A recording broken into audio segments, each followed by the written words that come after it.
오늘 하나님께서 우리에게 주시는 말씀 구약성경 시편 92편 1절에서 15절까지 말씀입니다.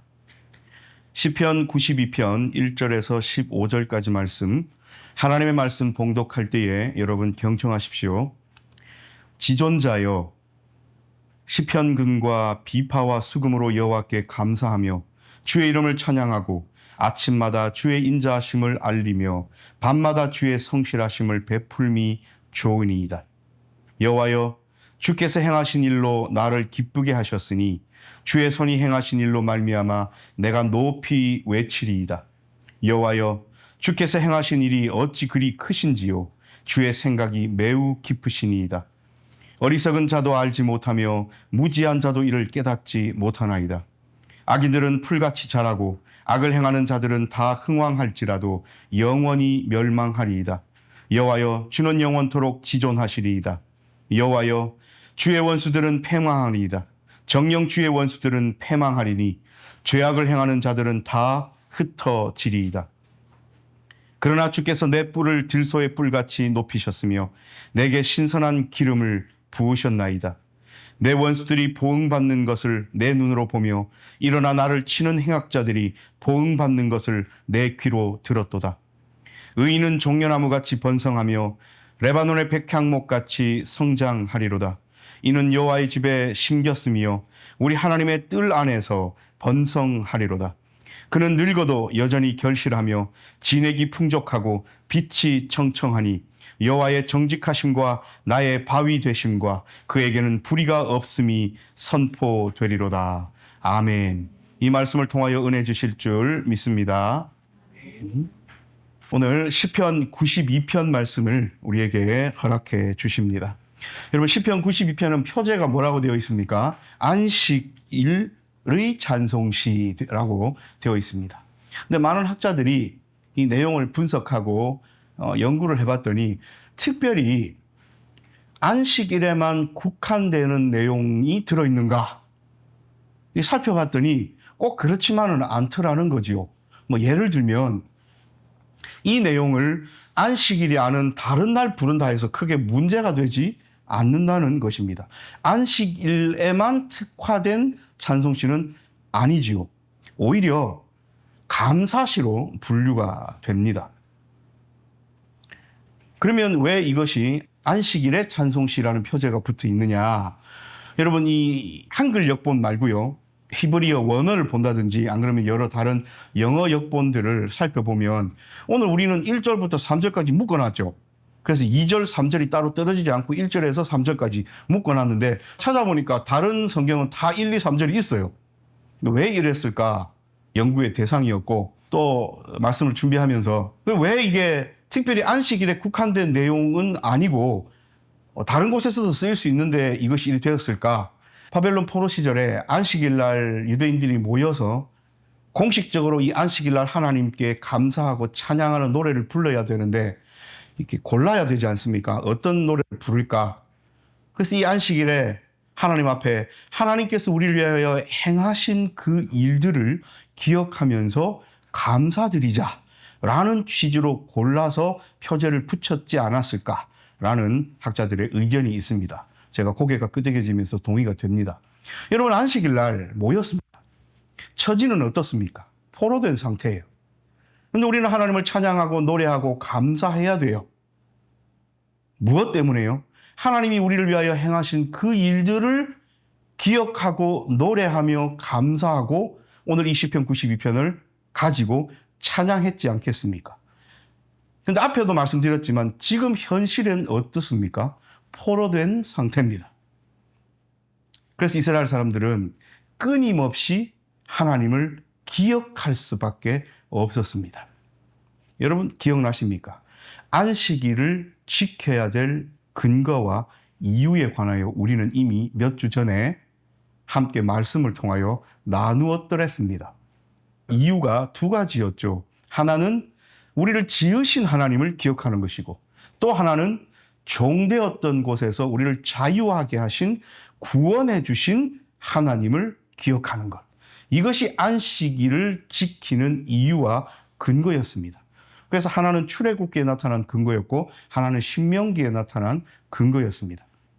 자, 그러면 오늘 시편 92편이 이런 취지와 근거와 이유를 가진 하나님의 우리를 지으신 창조하심에 대한 기억을 가지고 안식일을 지키고 우리를 저 종되었던 곳에서 끄집어내 주셔서 자유인으로 살아가게 하신 구원의 하나님의 그 손길을 기억하며 시간을 보내고 지내는 것이 안식일의 이유였다면 오늘 포로된 상태였지만 이분들이 안식일날 시편 92편을 부르면서 감사로 나아가는 것은 무엇을 기대한다는 것입니까? 지으셨으니 책임지시고 그 옛날 우리 조상들에게 종되었던 곳에서 자유하게 하셨으니 지금 우리의 이 종된 상태도 다시 한번 자유하게 해 주실 것을 믿어 의심치 않으며 하나님께서 우리에게 행하실 그 일들을 기대하면서 그 안식일을 지냈음을 우리는 너무나도 자연스럽게 유추할 수 있습니다.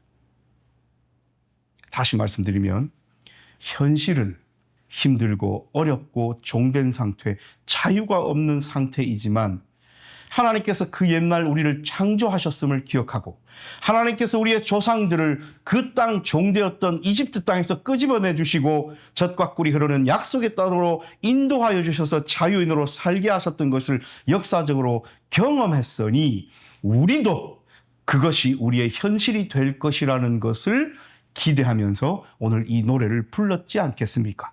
그러므로 이 노래가 실제로 지어진 것은 하나님을 향한 감사의 시로 지어졌겠지만 그 내용을 이 안식일날 아침에 부르기에 너무나도 적합했기에 유대인들은 이 노래 앞에 안식일을 위한 시, 찬송시라고 표제를 붙여줍니다. 1절부터 3절까지를 왜 묶어놨느냐 제가 참 궁금했습니다. 다른 영어에는 다른 역본에는 심지어 원어에도 1절이 있고 2절이 있고 3절이 있어요. 왜 1절, 2절, 3절이 한국어에만 붙여져 있을까? 자세히 유심히 봤어요.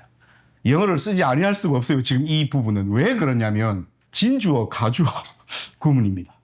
It is good. 좋다는 거예요. 이것이 선하다는 거예요. 뭐가요? 그 다음 진주어가 나옵니다. to 해서 뒤에 해서 그 쉼표 찍고 여러분 이게 여러 개 나오잖아요. 시편금 비파 수금으로 여호와께 감사하는 것이 it is good. 주의 이름을 찬양하는 것이 it is good. 아침마다 주의 인자심을 알리는 것이 good.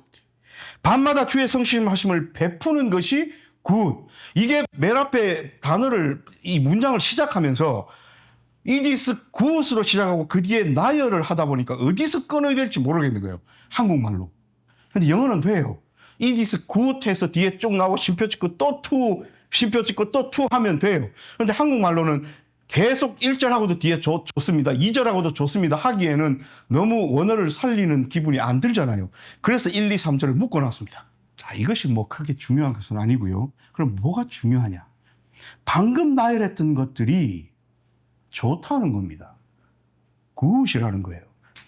우리 굿은 좋다는 것으로도 해석되지만 선하다는 것도 해석되고 이게 옳다는 것으로도 우리가 조금 더 나아가면 해석할 수 있어요. 뭐가 옳고 좋고 선하다는 겁니까? 여호와께 감사하는 것. 어떻게 감사하는 거요? 노래로, 찬양으로, 악기로 연주하며 하나님께 감사하는 것. 여러분, 하나님 앞에 입술로 그냥 감사합니다 하는 건 쉬워요. 그런데 시편금 줄이 10개라는 겁니다. 그런데 줄이 10개 달린 것은 연주하기가 쉽겠습니까? 어렵겠습니까? 그러면 이 현악기로 감사의 노래를 부르려면 어떻게 해야 됩니까? 기술이 있어야 되잖아요. 내가 이 악기를 연주하여 하나님을 노래하고 감사하려다 연습해야 되잖아요. 특송을 한번 하려면 그냥 나와서 모여서 하면 됩니까? 미리 불러보고 준비해야 되잖아요. 이 얼마나 하나님께 감사의 노래를 부르기 위해서 미리 준비하고 연습하고 함께 했다는 뜻입니까? 주의 이름을 찬양하는 것, 아침마다 주의 인자하심을 알립니다. 밤마다 주의 성실하심을 베풉니다. 이것이 굿이라는 거예요. 이것이 당연히 해야 될 일이라는 겁니다. 이것이 선한 일이라는 겁니다. 이것이 좋은 일이라는 겁니다. 좋다는 표현은 하나님께서 우리에게 미리 이야기해 주신 본이 있어요.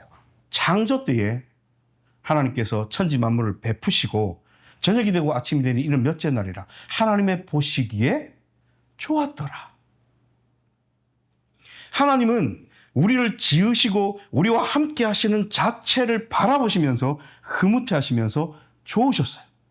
그러면 우리는 하나님께 어떤 좋은 일로 드려야 할까요? 이것이 노래를 지어서 감사하는 것, 하나님 앞에 찬양하는 것, 아침마다 주의 인자하심을 인정하고 인식하고 사람들에게 선포하고 알리는 것, 주의 성실하심을 베푸는 것, 이것이 하나님 보시기에 좋은 일이라는 겁니다. 하나님 보시기에 좋은 일이라면 우리는 이 일들을 애써 외면하고 하지 않아야 됩니까? 힘들고 어렵더라도 애써서 그 일들을 해야 합니까? 이것이 오늘 이 시편 말씀이 우리에게 주시는 메시지입니다. 그래서 오늘 주보에 바이올린을 하나 그려놨어요. 여러분, 우리가 다 기술이 있어 악기를 다루고 또 악기를 능숙하게 다루어서 다른 사람이 듣기에도 아름답게 그 악기를 연주하는 그런 능력들을 우리 모두가 다 가지고 있지는 않습니다. 그럼 이 말씀은 다 각자 한 사람씩 악기 다루는 기술을 연마하고 터득하여 하나님께 그렇게 찬양해라는 뜻입니까? 그건 아닐 겁니다. 그럼 어떻게 하나님을 찬양하라는 거예요? 내 온 마음을 다하여, 내 정성을 들여서, 그리고 내가 표현할 수 있는 모든 것들을 동원하여 하나님의 베푸신 그 일들을 노래하고 찬양하는 것이야말로 이 주일날 우리가 해야 할 일이라는 것이지요. 그러면 하나님께서 우리에게 각자에게 주신 달란트들이 있을 겁니다. 오늘 이렇게 표현한 것처럼 우리가 악기를 다룰 줄 아는 능력을 가졌을 수도 있고, 우리가 글을 잘 쓰는 능력을 가졌을 수도 있고, 목소리가 좋아서 하나님의 귀한 시편 92편을 한번 읽을 때에 다른 사람들에게 감동을 줄 만큼 그렇게 시를 읽을 수도 있고, 또 여러 가지 표현 방식으로 율동으로 표현하면서 하나님께 감사와 찬양을 드릴 수 있고, 또 주일날 함께 모였는데 나는 그저 표현했을 뿐인데 인사말 하나가 나에게 주신 달란트가 따뜻하고 남들에게 마음을 흡족하게 하고 위로하는 그런 메시지, 그런 워딩으로 내 입술에서 나간다. 그래서 다른 사람들이 나와 함께 인사하고 나면 마음이 따뜻해지고 힘들었던 마음이 눈 녹듯 사라지는 그런 주일 아침을 경험한다. 얼마나 큰 재능이고 달란트입니까? 거꾸로 가시가 있어서 말 한마디 한마디 자기는 의도하지 않았는데 사람들에게 상처를 주는 사람들도 분명 있지 않습니까? 그러니 다른 사람들을 감싸 안고 위로하고 따뜻하게 해주고 사랑의 언어로 표현할 수 있는 것은 그 어떤 것보다 훌륭한 달란트이지요. 우리는 하나님께서 주신 모든 것들을 동원하여서 감사하고 찬양하고 인자하심을 알리며 성실하심을 베풀며 살아가는 것, 하나님의 그 베풀어 주신 성실하심을 인지하고 인식하면서 다른 사람들과 나누는 것, 이것이야말로 최고의 하나님을 기쁘게 해드리는 삶임을 먼저 잊지 마십시다. 그런데 방금 이렇게 말씀드렸어요.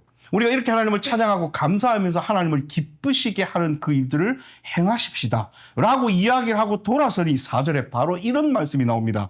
여호와여 주께서 행하신 일로 나를 기쁘게 하셨으니.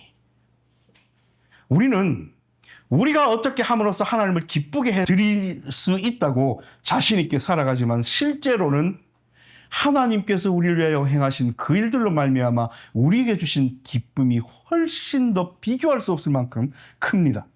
주의 손이 행하신 일로 말미암아 내가 높이 외칩니다. 그래서 1절부터 3절까지 찬양하고 감사하고 하나님을 노래할 수밖에 없는 이유는 하나님께서 나를 위하여 행하신 그 크신 일, 유대인들에게는 두 가지였잖아요. 나를 지으시고 창조하신 그 큰일, 영원히 저기서 종되어서 자유 없이 죽을 수밖에 없구나, 우리는 평생 이렇게 살아야 되나라고 낙심하고 절망한 그곳에서 끄집어내 주셔서 하나님의 귀한 자녀로 살아갈 수 있게 하신 그 큰일, 그 일들로 말미암아 우리는 찬양하고 감사하고 노래하면서 살아간다 라고 오늘 시편 92편은 시작하고 있습니다. 자, 이렇게 시작을 하니 바벨론 포로 상태에 있던 사람들에게 현타가 옵니다. 현실이 뭡니까? 여전히 자유 안 먹고 종된 상태로 살아가고 우리를 압제하고 우리를 종 삼고 우리를 억압하고 우리를 착취하고 우리를 억누르고 말 한마디 똑바로 못하게 하고, 그리고 고향 땅에 돌아가서 성전이 회파되었지만 하나님이 만나시고자 하셨고 약속하셨던 그 성전에서 우리도 하나님을 만나고 예배하고 싶은데 그럴 수 없는 이 상황. 그러면 우리를 지으시고 우리를 구원해 주신 하나님을 바라봤을 때 저 나쁜 놈들, 우리를 아프게 하고 힘들게 하는 저 사람들은 벌받아 마땅한데 어찌 저 사람들은 더 잘 나가냐? 어찌 저 사람들은 더 흥왕하냐? 어찌 저 사람들은 더 잘 되어 가냐? 어찌 저 사람들은 풀처럼 자라냐? 좀 이따 설명드리겠지만 풀처럼 자라난다는 이 표현은 정말 기가 막힌 표현입니다. 정말 시적 표현으로 이중적 의미를 담고 있기에 참 이 표현력이 좋다라고 말씀 준비하면서 느꼈던 장면이기도 합니다. 악인들은 풀같이 자라고 악을 행하는 자들은 다 흥왕할지라도, 자, 이것이 현실이에요. 여러분, 풀은 어떻게 자랍니까? 땅에 아무것도 없어 보이는데 비 3개 내리고 그 다음 나가면 풀이 이만큼 자라 있어요. 잡초가. 분명히 며칠 전에 배 했는데 또 이만큼 자라 있어요. 그만큼 빨리 자란다는 거예요. 악인들은. 또 악을 행하는 자들은 다 흥왕한대요. 다 발전하고 번성하고 그렇게 된대요. 자, 요까지만 봤을 때는 이스라엘 사람들 마음이 어땠습니까? 속이 아파요. 하나님이 왜 저 사람들을 그대로 두는지 사실 이해하기도 힘들어요. 빨리 망해버렸으면 좋겠어요. 이게 인간의 마음 아닙니까? 왜요? 나를 억누르고 아프게 하고 착취하고 힘들게 하니까요. 누가 봐도 악인이니까요. 악을 저지르는데 왜 벌을 받지 않고 흥왕하고 풀처럼 자랄까? 이것을 현실로 바라봅니다. 그런데 오늘 이런 노래의 결론이 있어요. 결국은 멸망할 거다. 9절에 원수들은 패망할 거다. 9절 끝에 죄악을 행하는 자들은 다 흩어질 거다. 이렇게 이야기를 합니다. 풀이 자라난다는 것은, 풀같이 자라난다는 것이 아까 대단한 시적 표현이라고 제가 말씀드렸는데 왜 그러냐면요. 풀은 눈에 보일 만큼 빨리 자라요. 그래서 그 자라는 속도만 보면 질투도 나고 이해도 잘 안 되고 그래요. 그리고 너무 빨리 자라서 좀 마음이 상해요. 근데 여러분, 뒤에 나오는 것과 대조되지만 아름드리 큰 나무가 아니라 풀이잖아요. 여러분, 기둥이 두꺼운 나무를 베어서 없애버리는 게 쉽습니까? 낫으로 풀을 베어버리는 것이 쉽습니까? 풀은 밟아버리면 없어지잖아요. 악인들의 삶을 이렇게 표현하는 겁니다. 빨리 자라는 것에 집중하면 너무 빨리 자라기 때문에 감당이 안 돼요. 그리고 정말 성공하는 것처럼 보여요. 정말 잘 나가는 것처럼 보여요. 그런데 이 풀은 나약해서 하나님이 한번 쓸어버리시면 온데간데 없어져요. 그루터기 뿌리조차 남지 않아요. 이것이 풀입니다. 그래서 오늘 시편 기자는 92편을 노래하면서 풀같이 자라났던 악을 행하는 자들은 결국에는 패망하고 멸망할 것이다라는 것을 과거의 조상들에게 하나님께서 하셨던 그 일들을 갖고 와서 표현합니다. 그러면서 이제 희망의 메시지를 전하는 거죠. 내 뿔을 들소의 뿔같이 높이셨습니다. 내게 신선한 기름을 부으셨습니다. 내 원수들이 보응받는 것을 눈으로 보고 보응받는 것을 귀로 들었도다. 얼마나 큰 바람입니까? 지금 이 괴롭힘을 당해서 부르짖고 소리내는 것은 오히려 누구예요? 현실은 노래를 부르고 있는 이스라엘 백성들인 우리예요. 그런데 결국 하나님께서 심판하실 때가 오면 우리를 괴롭히는 행악자들이 보응받고 패망해가는 것을 우리 눈으로 보고 그 패망하는 과정에서 소리 지르는 것을 우리 귀로 들을 수 있겠다는 바람입니다. 그러면서 12절부터 15절까지는 희망입니다. 의인은 종려나무같이 번성하며 레바논의 백향목은요, 솔로몬이 성전 짓고 궁전 지을 때 수입해서 지었던 성전의 기둥이 되는 나무입니다. 이런 나무들은 쉽게 베어서 없앨 수 있는 것들이 아니에요. 한 건물의 기둥이 되고 건물을 받치는 나무입니다. 그래서 방금 말씀드렸듯이 이런 나무는 여호와의 집에 심겼습니다.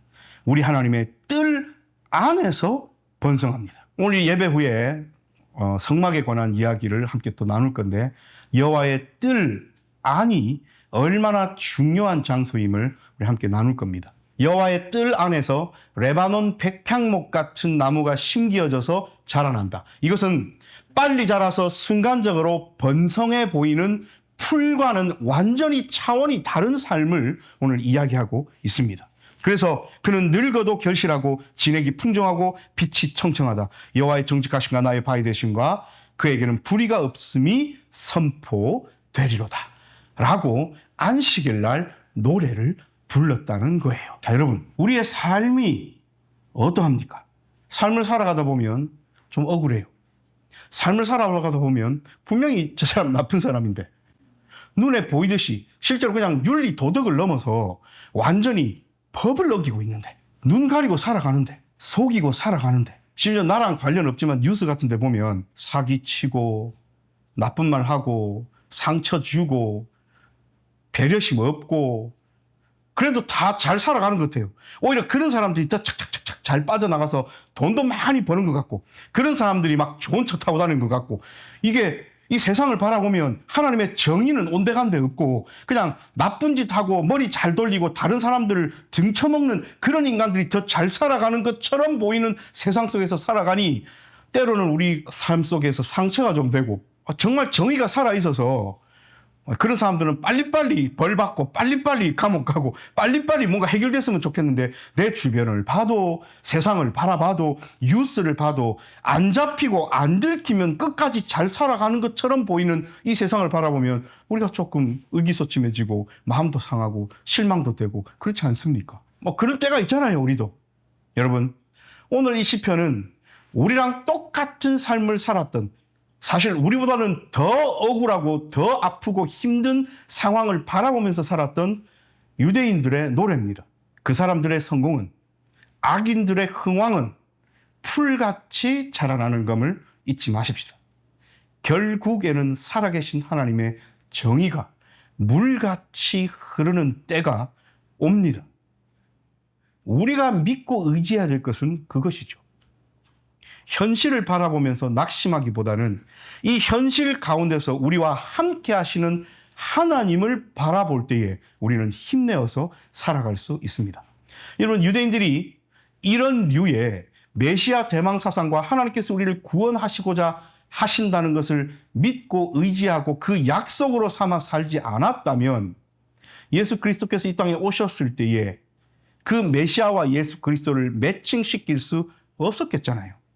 니고데모가 이걸 알았기에 좀 모자랐지만 밤에 예수님을 찾아와서 확인받으려 했던 것 아닙니까?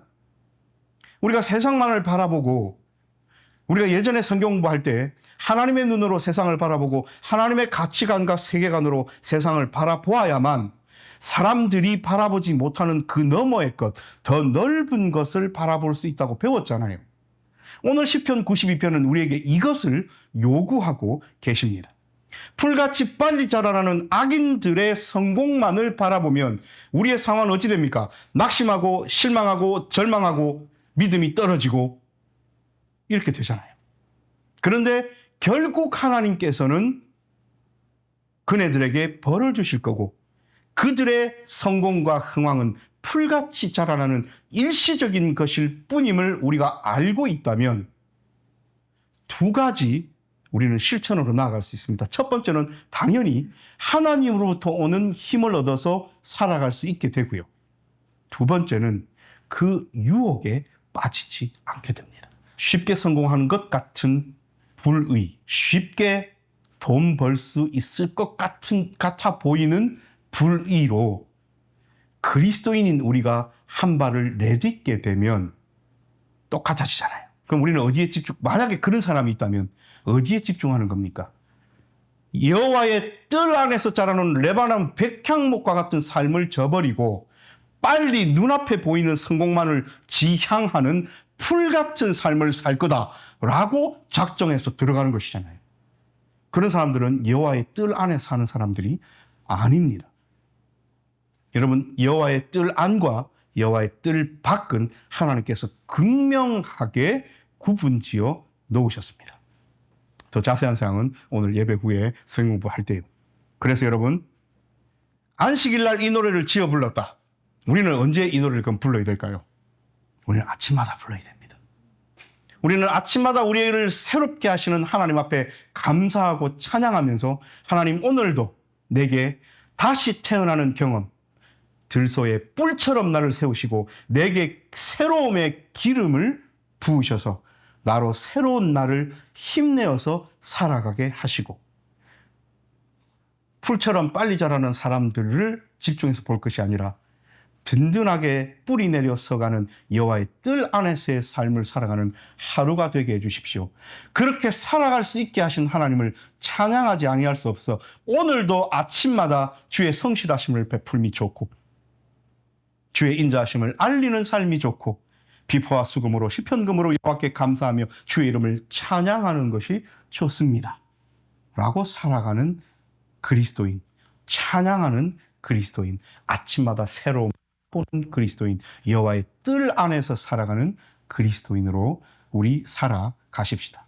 이번 한 주간도 하나님께서는 누가 그렇게 진정한 찬양을 올려드리며 아침마다 새로움을 경험하며 세상 사람들의 불의를 가지고 성공하는 것을 부러워하면서 살아가지 않는지, 누가 그렇게 여호와의 뜰 안에서 든든히 레바논 백향목같이 살아가는지 찾고 계십니다. 기도하겠습니다.